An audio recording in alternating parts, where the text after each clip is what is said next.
উন্নতি হ'ব লাগে। আমাৰ ব্যক্তিগত কথাৰ কাৰণে আমি অহা নাই, আমি ব্যক্তিগত কথাৰ কাৰণে অহা নাই। আমাৰ ৰাইজৰ উন্নতি হ'ব লাগে। ইয়াত বড়ো ৰাইজৰ উন্নতি হ'ব, অসমীয়া, বঙালী, বিহাৰী, নেপালী, মাৰোৱাৰী, মুছলিম, ইয়াত কোনো জাতি ধৰ্মৰ কথা নাই।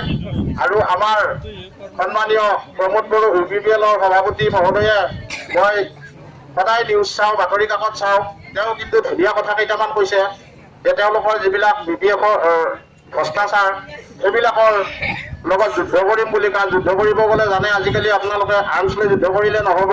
আপোনালোকে জানে যে অস্ত্ৰৰ তৰোৱালৰ ধাৰতকৈ কলমৰ ধাৰ চোকা। গতিকে তেওঁ যুদ্ধ কৰিব এখন শীতল যুদ্ধ। সেই যুদ্ধ আমিও এজন সৈনিক হৈ তেওঁক যাতে সহায় কৰিব পাৰোঁ সেই মনোবৃত্তিৰে আমি আহিছোঁ।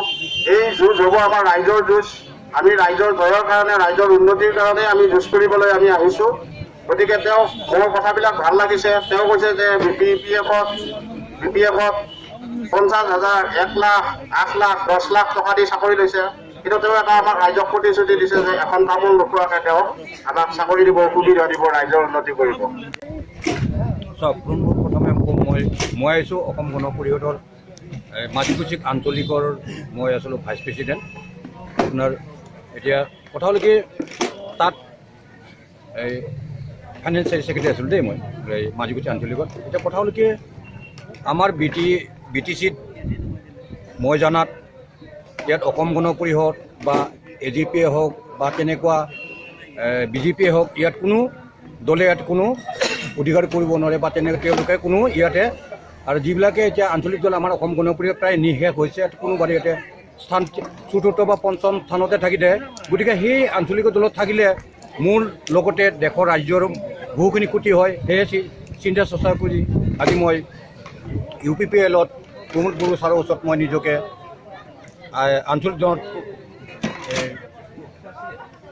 কি কয় যোগদান কৰি সমাজৰ উন্নয়নৰ কাৰণে তেওঁৰ যিটো নেকি আজিৰ কথাখিনি ভাষণত ছাৰে নিজে বক্তব্য কৰিছিল যে ভ্ৰষ্টাচাৰ আৰু সেই কুটা কম্বলৰ ৰাজনৈতিকত সেইবিলাকত নাথাকি আজি আমাৰ যিটো BTR নতুনকৈ চুক্তি হ'ব, সেই অনুষ্ঠানত আমি যাতে নিজকে আমাৰ BTRখন সুস্থল আৰু ভালভাৱে আমি যাতে চলাই নিয়াত নিজকে আগবঢ়াই নিব পাৰোঁ, তেনে এজন ছাৰৰ ওচৰত নিজকে মই আজি যোগদান কৰিব পাই UPPLত নিজকে মই ধন্য মানিছোঁ।